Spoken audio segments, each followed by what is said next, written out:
This Family Life News podcast is made possible by the support of listeners like you. Next on the 5 o'clock report. President Putin wants to find an answer to. We're talking about families who are already struggling to get by, and now they have to make a really tough choice. Do I keep the lights on? Do I keep food on the table? It just happened to be in a spot where there were lifeguards that are trained. Their entire job is to save people drowning. I know God put us there in the right place at the right time. Now, let's go to the newsroom. Good afternoon and welcome to the broadcast. I'm Family Life News anchor Sarah Harnish.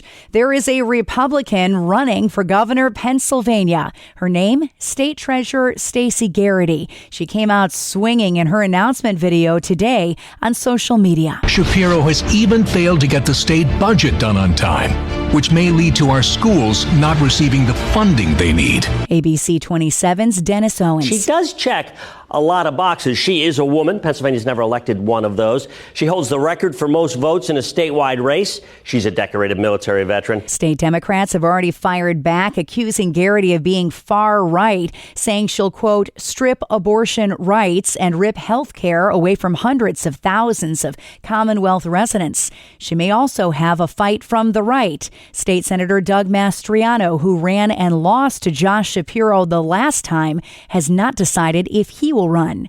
President Trump is working every angle to end the war in Ukraine. So far today, he hosted Ukrainian President Volodymyr Zelensky, held a roundtable with members of countries in Europe, and even held a second call with Russian President Vladimir Putin. President Putin wants to find an answer to, and we'll see. And in a certain period of time, not very far from now, a week or 2 weeks, we're going to know whether or not we're going to solve this, or is this horrible fighting going to continue. We'll do the best to get it ended. Europe is pushing for a ceasefire. CBS's Nancy Cordes. He really hopes that by the time they get to a trilateral meeting, there will be a ceasefire, making the case on behalf of all of those European leaders that they think that that is an important prerequisite. Putin showing that he is serious about stopping the killing before he is allowed to enter into conversations about territory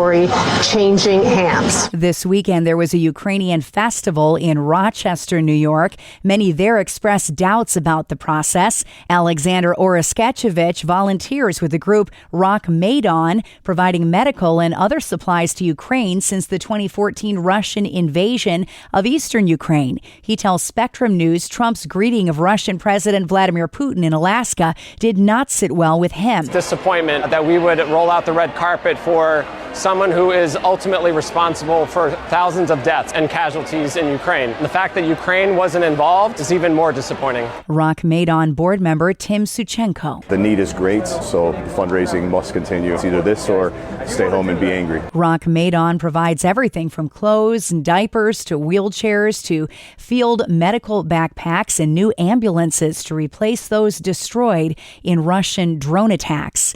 The Democrats who fled Texas in the redistricting battle have returned. CBS's Chris Fox. A quorum is present. The words Texas Republicans have been waiting to hear for 2 weeks when State House Democrats fled Texas to prevent a vote on the newly drawn congressional maps designed to flip 5 more seats to the Republicans. Texas House Speaker Dustin Burrows took steps to ensure they won't flee again. Members for whom arrest warrants were issued will be granted written permission to leave only after agreeing to be released into the custody of a designated DPS officer appointment who will ensure your return Wednesday at 10 a.m. That's when the Texas House is expected to vote on the maps. Overseas, there's been some movement in the Middle East. CBS reporter Vicky Barker. Possible ceasefire in Gaza, which could pave the way to the freeing of Israeli hostages there. Hamas has agreed to a new ceasefire proposal without requesting any changes. The deal reportedly calls for an initial 60-day truce with hostages released in 2 stages. Israeli Prime Minister Benjamin Netanyahu has been insisting that all the hostages be released at the same time, but Israeli media reporting he's prepared to consider a partial ceasefire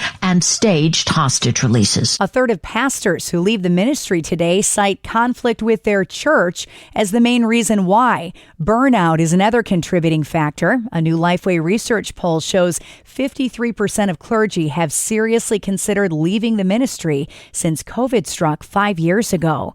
And 6 planets will be visible in the night sky through Wednesday. All you have to do is look up. Mercury, Venus, Jupiter, Saturn, Neptune, and Uranus are aligned and can be seen about 45 minutes before sunset. Some will be visible to the naked eye, but binoculars or a telescope will be needed for Neptune and Uranus. Still to come on the 5 o'clock report, NYSEG's rates set to increase, healthcare in rural counties, and if you could measure it by miles, exactly how much do you scroll on your cell phone? Those stories after weather with Kevin Williams. Here is your Family Life regional weather forecast. The call for tonight turning out generally clear, partly cloudy at times in central and eastern Pennsylvania. Cool, low temps 50s, fog and some valleys late. For tomorrow, some sun, though clouds will start to gather as the day wears on. High temperatures, 70s to near 80. Cloudy with showers and a few rumbles tomorrow night into Wednesday. High temperatures on Wednesday primarily in the 70s. Thank you, Kevin. Checking the stories, making news where you live across New York and Pennsylvania. 3 firefighters were hurt and 20 people displaced by a massive fire last night in Scranton, Pennsylvania. It happened on the south side of the city. Eyewitness Maria Blackwell tells ABC 27. When we got here, they were all on fire. And it was going through the windows. It was everywhere. The smoke was black. It was insane. The flames broke out just before 6 p.m. at the corner of Pittston Avenue and Orchard Street. That blaze consumed a corner business and several connecting row homes, sending plumes of thick black smoke high into the sky. The apartments are on Pittston Ave. They started putting those fires out first. They were just, shooting the water through the window, telling everybody to back up. The smoke was really, really bad. So the cop was like, we don't want anybody inhaling it. The Red Cross is assisting those affected. The cause of that fire still under investigation. Upstate New York Congressman Josh Riley is slamming a decision by utility giant NYSEG to raise rates on customers as part of its Powering New York plan. The utility says it needs the extra revenue to expand and rebuild the aging power grid. Riley says NYSEG customers deserve to know where every penny of their utility bill is being spent. We're talking about families who are already struggling to get by, and now they have to make a really tough choice. Do I keep the lights on? Do I keep food on the table?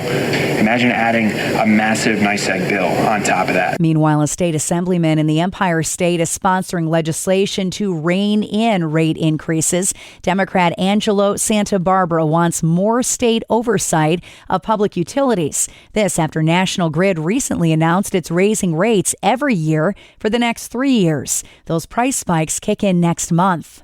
They say good help is hard to find, and that applies to healthcare in New York's rural counties. The story from Family Life's Mark Webster. Yeah, a state report looked at shortages of healthcare professionals in 16 rural counties and found them seriously lacking in several key areas, including primary care, pediatric, OBGYN, dentistry, and mental health. State Controller Thomas DiNapoli says in some cases, counties had no pediatricians or OBGYNs at all, and that the shortage of mental health professionals was the most critical of all. As for how to best fix the problem, the report says better healthcare transportation, increased telemedicine care, and more mobile clinics would be good places to start. Mark Webster, Family Life News. And a new survey shows the average American scrolls the equivalent of 86 miles a year on their smartphone.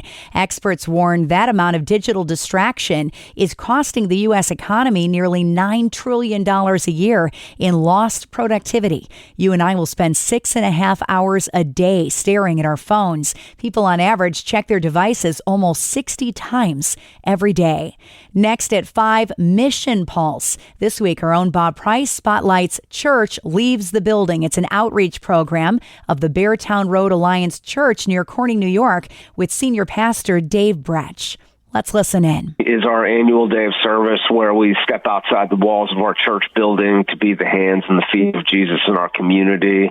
And so this year we'll have 19 sites.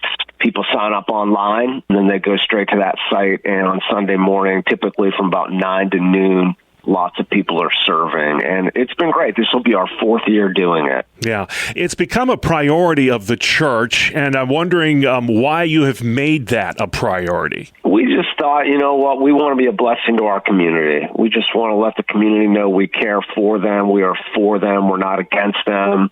And we do it on Sunday simply because we know we'll get a lot more people than on a Saturday. And we've gotten a lot of good feedback from people. You know, we serve everyone from the Corning Youth Center to the Corning Middle School. We serve breakfast at 2 fire stations. We work with Habitat for Humanity. We serve a couple of nursing homes. We help the homeless. We even split, haul, and stack wood for those who are in need of wood for the winter. So there's, like I said, 19 sites. Are you in need of more volunteers, or are you pretty set? We do need more volunteers. We actually need a lot more. So if you go to the website, beartownroad.org, and click on events, you can sign up for any of those different sites. Yeah, I know the car wash and the school supply giveaway is something you've been doing for a number of years with school just around the corner. But when it comes to some of those other volunteer projects, do you try to switch it up every year, or is it pretty much the same services that you offer for the 4 years that you've been doing this? Yeah, a lot of the organizations, we've been doing this for all 4 years, like the Corning Youth Center, Habitat for Humanity. It's gone so well in the past, we just keep on coming back to serve them. And then there's like the Pantry of Angels, the local food pantry that we are quite involved with. And then there's some new ones. You know, there's a few new ones who we've never done before. So we have a team, we have a leadership team who gets together and just goes out and asks who's in need. And some of them are people we've done for years, and some of them will be the first time this year. That's awesome. I'm sure the feedback has been nothing but positive. Can you share a little more about how this has been received in the greater Corning area in the 4 years that you've launched Church Leaves the Building? Yeah, we've had school administrators, principals say thank you and are just super grateful for just making the school look better. We've had people who work for the town give us thank you notes and just let us know how grateful they are just because we made their playground look better, or we fixed picnic tables or baseball fields, whatever it might be. And then, you know, last year we served a meal at one of the local places and it didn't go well. Not too many people showed up, and so we had all this leftover food, and we were able to give it to a lady who feeds the homeless every Sunday night. And so that really was a God thing. That's Senior Pastor Dave Bretsch of Beartown Road Alliance Church. You can subscribe, listen to, and share Mission Pulse and all of Family Life's original podcasts at Apple Podcasts, Spotify, YouTube, or at familylife.org. Train up a child in the way he should go, and even when he is old, he will not depart from it. Proverbs 22:6. Hi, I'm Rob West with your Faith and Finance Minute. As our kids grow into young adults, it's vital that they carry key financial lessons rooted in God's truth. First, they need to know that everything belongs to God and that He is their faithful provider. Second, that work is a gift. It's not just a way to earn, but to serve others and honor Him. They should learn to live below their means, on a budget, and save consistently for the future. Most importantly, they must learn to give generously as an act of worship and trust. In doing so, they'll be prepared not just for financial success, but for a life of faithful stewardship. Get biblical answers to your financial questions in the Faith Fi community. Download Faith Fi, Faith and Finance in your app store or visit faithfi.com. Coming up on the 5 o'clock report, right place at the right time. Or maybe it was just God. A miracle story with teenagers at the center after weather. I'm Kevin Williams, and here is your Family Life regional weather forecast. A little feel of early fall in the air this day. We'll then transition into a cool, comfortable night tonight. The conditions will warm a bit tomorrow ahead of the next disturbance set to bring us showers and rumbles tomorrow night into Wednesday and more cool air after that. The call for tonight, turning out generally clear, partly cloudy at times in central and eastern Pennsylvania. Cool, low temps 50s, fog and some valleys late. For tomorrow, some sun, though clouds will start to gather as the day wears on. High temperatures, 70s to near 80. Friday with showers and a few rumbles. Tomorrow night into Wednesday. High temperatures on Wednesday primarily in the 70s. All right, Kevin, finally at 5, a trio of young lifeguards are being hailed as heroes for saving a woman and her child from a nearby swimming hole. They say, though, it's God that truly deserves the credit.